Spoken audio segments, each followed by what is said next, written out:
Hi hello నమస్తే welcome to our YouTube channel SSV stories. ఈరోజు మనం చెప్పుకోబోతున్న కథ పల్లెటూరి అమ్మాయి పట్నం అబ్బాయి పార్ట్ 121. మనం కథలోకి వెళ్ళడానికంటే ముందుగా మీ అందరికీ ఒక చిన్న రిక్వెస్ట్. మీరు కనుక మన ఛానల్ని ఫస్ట్ టైం చూస్తున్నట్టయితే ప్లీజ్ మన ఛానల్ని సబ్స్క్రైబ్ చేసుకోండి. వెంటనే పక్కనే ఉన్న గంట సింబల్ని నొక్కండి. అప్పుడే నేను ఏవైతే వీడియోస్ పోస్ట్ చేస్తానో వాటి యొక్క నోటిఫికేషన్స్ మీకు త్వరగా వస్తాయి. ప్లీజ్ మన ఛానల్ని సబ్స్క్రైబ్ చేసుకుని సపోర్ట్ చేయండి. ఓకే, ఇక ఏమాత్రం ఆలస్యం చేయకుండా కథలోకి వెళ్ళిపోదాం. తను వంట చేసుకోవడం కోసం వాళ్ళని కాసేపు పక్కకి వెళ్ళమనడానికి కూడా బతిమాలినట్టుగా అడగడం చూసి పనివాళ్ళు షాక్ అవుతారు. వంటింట్లో ఉన్న వాళ్ళందరూ తన వైపే షాకింగ్గా చూడడం చూసిన హారిక, ఏంటండి మీరు అలానే చూస్తున్నారు, నేనేమైనా తప్పుగా మాట్లాడానా అని చిన్నగా అడిగింది. ఆమె మాటలు విన్న వెంటనే వాళ్ళందరూ, అయ్యయ్యో అదేమీ లేదమ్మా, ఎంతో గొప్పింటికి కోడలిగా వచ్చిన మీరు ఎలాంటి గర్వము దర్పము చూపించకుండా మీ ఇంట్లో పనిచేస్తున్న పని వాళ్ళతో కూడా ఇంత మర్యాదగా నెమ్మదిగా నడుచుకోవడం చూస్తే మాకు చాలా ఆశ్చర్యంగా ఉందమ్మా.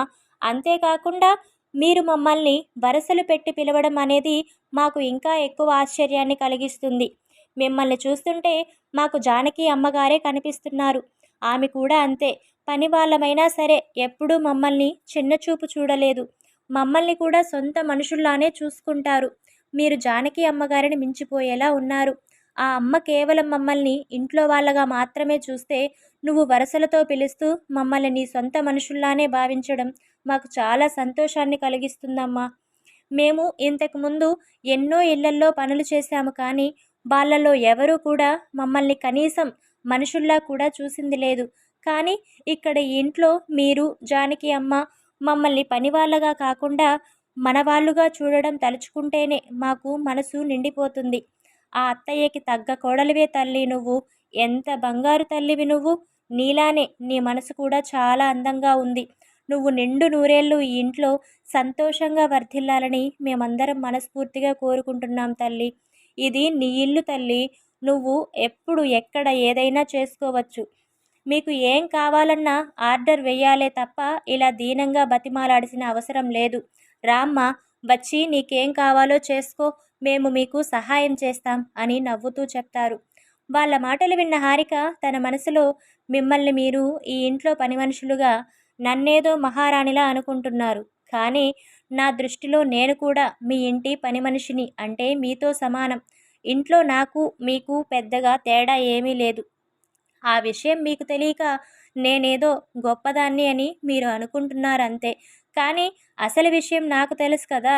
ఈ ఇంట్లో నా భర్త మనసులో నా స్థానం ఏంటో నా భర్త చెప్పకనే చెప్పిన తరువాత కూడా నేను నా హద్దుల్ని మీరి ప్రవర్తించలేను కదా అనుకుంటూ పైకి మాత్రం చిన్నగా ఒక నవ్వు నవ్వి అలాగే అన్నట్టుగా తల ఊపి స్టవ్ దగ్గరికి వెళ్తుంది.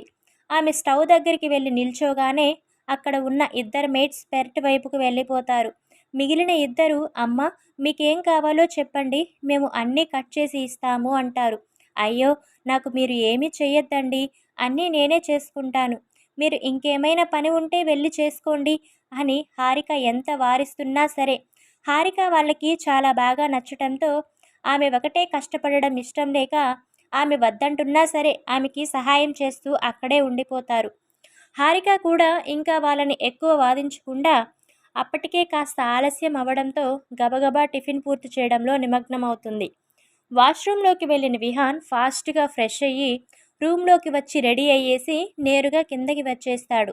అప్పుడే తమ గదిలో నుండి జానకి రఘురామ్ కూడా అక్కడికి వస్తారు. వాళ్ళని చూసిన Vihaan, hi mummy, hi daddy, good morning అని చెప్తాడు నవ్వుతూ. వాళ్ళిద్దరూ కూడా హాయ్ బంగారం, గుడ్ మార్నింగ్ అంటూ నవ్వుతూ విష్ చేసి వచ్చి అతని పక్కన కూర్చుంటారు. వాళ్ళొచ్చి కూర్చున్న కాసేపటికి తను ప్రిపేర్ చేసిన వంటలన్నీ డైనింగ్ టేబుల్ మీద పనమ్మాయిల సహాయంతో సర్ది పెడుతుంది హారిక. అన్నీ అక్కడ సర్దడం అయిపోయిన తరువాత పనమ్మాయి వైపు చూసి టిఫిన్ పూర్తయిపోయిందని జానకి గారికి చెప్పమని చెప్తుంది. కారణం అక్కడ విహాన్ ఉండడం హారిక గమనిస్తుంది. విహాన్ ముందు తను మాట్లాడి విహాన్ని ఇబ్బంది పెట్టడం ఇష్టం లేక ఆ పనిని పనమ్మాయికి చెప్తుంది. హారిక అలా చెప్పిన వెంటనే ఎందుకు ఏమిటి అని కూడా అడగకుండా జానకి అమ్మగారు టిఫిన్ చేయడం పూర్తయిపోయింది, మీరందరూ వచ్చి కూర్చుంటే వడ్డిస్తాము అని చెప్తుంది పనమ్మాయి. ఆమె మాటలు విన్న వెంటనే జానకి గారు రఘురాం విహాన్ ఇద్దరి వైపు చూస్తూ టిఫిన్ చేద్దాం పదండి, మరి టైం అవుతుందిగా అని చెప్తారు. "హ్మ్, ఓకే పదండి" అంటూ విహాన్ రఘురాం గారు కూడా లేవడంతో వాళ్ళిద్దరితో కలిసి డైనింగ్ హాల్ దగ్గరికి వెళ్తారు జానకి గారు. ఆమె అక్కడికి వెళ్ళిన వెంటనే అక్కడ నిలబడి ఉన్న పనమ్మాయిని చూసి, "నువ్వు వెళ్ళి బయట ఇంకేమైనా పనులు ఉంటే చూసుకోలే, ఇక్కడ మేము వడ్డించుకుని తినేస్తాము" అని చిరునవ్వుతో చెప్తారు. వెంటనే పనమ్మాయి "అలాగే అమ్మగారు" అంటూ అక్కడ నుండి బయటకు వెళ్ళిపోతుంది. విహాన్ రఘురాం ఇద్దరూ వచ్చి కూర్చోగానే హారిక వాళ్ళిద్దరికీ టిఫిన్ వడ్డిస్తుంది. రఘురాం గారికి వడ్డించేటప్పుడు ఆమెకి ఎలాంటి కంగారు లేదు గాని విహాన్ దగ్గరికి వచ్చేసరికి అతను ఎప్పుడు ఏ విషయంలో ఏమంటాడో అన్న కంగారు వచ్చేయడంతో ఆ కంగారు వల్ల వణుకుతున్న చేతులతోనే ఎలాగోలా అతనికి టిఫిన్ వడ్డించి పక్కన నిలబడుతుంది. తన ప్లేట్లో టిఫిన్ వడ్డించిన హారికని పైనుండి కిందకి ఒకసారి చూస్తాడు విహాన్. అప్పటి వరకు కిచెన్లో పనిచేసి వచ్చి ఉండడంతో ఆమె మొహం చిరుచెమటలతో నిండిపోయి ఉంటుంది. కొన్ని నిమిషాల ముందు జిమ్ రూమ్లోకి వచ్చినప్పుడు ఆమె మొహం ఎలా ఉందో, ఇప్పుడు ఎలా ఉందో ఒకసారి గుర్తు తెచ్చుకున్న విహాన్, అబ్బా, ఇందాకే నిన్ను జిడ్డు మొహం చూడలేకపోయాను అనుకుంటే ఇప్పుడు ఇంకా ఫుల్ చెమటలతో తడిచిపోయి ఇంకాస్త జిడ్డుగా తయారైందిగా, ఇది దీని జిడ్డు మొహం, ఎప్పుడు మారుతాయో ఏంటో, దీని జిడ్డు మొహాన్ని చూస్తూ ఈ టిఫిన్ తినాలంట, దీని కళ్ళ ముందు ఇలా ఈ అవతారంలో చూస్తూ ఉంటే నాకు టిఫిన్ ఏం గొంతులోకి పోతుంది అని అసహనంగా ఫీల్ అవుతూ, ఓయ్, మొహం అంతా ఏంటి ఆ చెమటలు, ఇందాకే కదా ఫ్రెష్ అయి వచ్చావు, అప్పుడే ఏంటి మొహమంతా జిడ్డు కారుతుంది, ముందు వెళ్ళి ఆ మొహం కడుక్కొని రాపో, ఆ చెమటలతో ఎలా ఉన్నావో చూడు అని తన చిరాకుని తన తల్లిదండ్రుల ముందు బయట పెట్టలేక చాలా సౌమ్యంగా చెప్తాడు. కొడుకు మాట్లాడిన మాటలు విన్న జానకి రఘురాం గారు ఇద్దరూ కూడా ఒకసారి హారిక వైపు చూస్తారు. ఆమె వైపు చూసిన వాళ్ళిద్దరికీ ఆమె ఇప్పటి వరకు వంటగదిలో ఉందని ఈజీగా అర్థమైపోతుంది. కానీ ఆ విషయాన్ని ఆమెను ప్రశ్నించకుండా తమ కొడుక్కి కోడల మీద ఎంతో ప్రేమని, ఆ ప్రేమ వల్లే తన భార్య మొహం చెమటలతో ఉండడం చూసి తట్టుకోలేక అలా చెప్తున్నాడని తమలో తాము ఏదేదో ఊహించుకుని ఒకరిని ఒకరు చూసి ముసిముసిగా నవ్వుకుంటారు. కానీ విహాన్ మనసులో ప్రస్తుతం ఏం ఫీల్ అవుతున్నాడో అర్థం చేసుకున్న హారిక మాత్రం గబగబా షింక్ దగ్గరికి వెళ్ళి మొహాన్ని శుభ్రంగా కడుక్కుని తన చీర కొంగుతో తుడుచుకుని ముందుకు పడిన వెంట్రుకలను కూడా సరిచేసుకుని తిరిగి డైనింగ్ టేబుల్ దగ్గరికి వస్తుంది.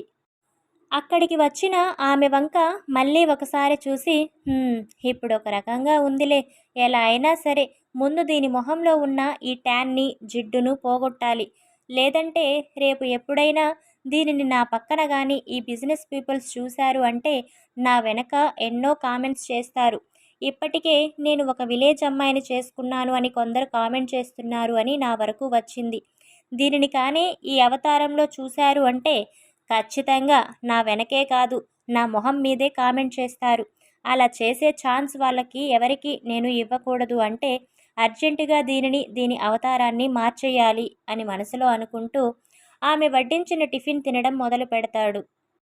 ఆమె చేసిన ఉప్మా పెసరట్టుని నోట్లో పెట్టుకున్న విహాన్కి దాని రుచి చాలా బాగా నచ్చడంతో, వావ్, టిఫిన్ ఎవరు చేశారు కానీ చాలా టేస్టీగా ఉందిగా అని పైకి అనపోయే అంతలో, బంగారం, ఈ టిఫిన్ నువ్వే చేశావు కదూ, దీని టేస్ట్ చూస్తేనే అర్థమవుతుంది ఇది నీ చేతి వంటే అని, ఇంత రుచి ఈ ఇంట్లో ఎవరు చేసినా రాదు తల్లి, ఒక నీ చేతితో చేస్తే తప్ప, ఆఖరికి మీ అత్తయ్య చేసినా కానీ ఇంత రుచిగా రాదు అంటూ జానకి గారి వైపు చూసి చిన్నగా నవ్వుతూ చెప్తారు రఘురాం.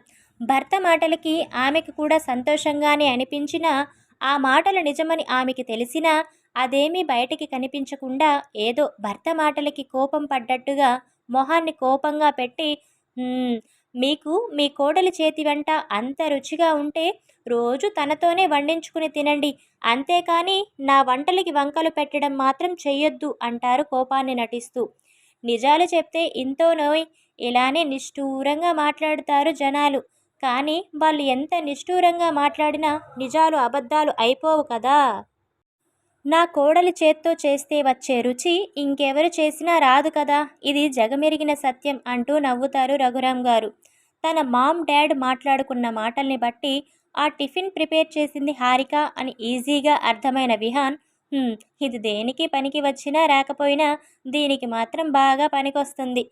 ఇది ఈ జన్మకి నా భార్యగా మారుతుందో లేదో తెలియదు కానీ ఒక వంట మనిషికి మాత్రం కరెక్ట్గా సరిపోతుంది. నిజంగానే దీని చేత్తో చేస్తే వంట రుచిగానే ఉంటుంది మరి" అనుకుంటాడు మనసులో. భార్యగా ఫీల్ అవ్వాల్సిన హారికాని విహాన్ పని మనిషిగా, వంట మనిషిగా ఫీల్ అవుతున్నాడు. ముందు ముందు వాళ్ళిద్దరి లైఫ్లో ఎన్ని మలుపులు తిరుగుతాయో, ఏం జరుగుతుందో నెక్స్ట్ పార్ట్లో తెలుసుకుందాం. మీకు కనుక మన స్టోరీస్ నచ్చుతున్నట్టయితే please like, share, comment and subscribe. Thanks for watching.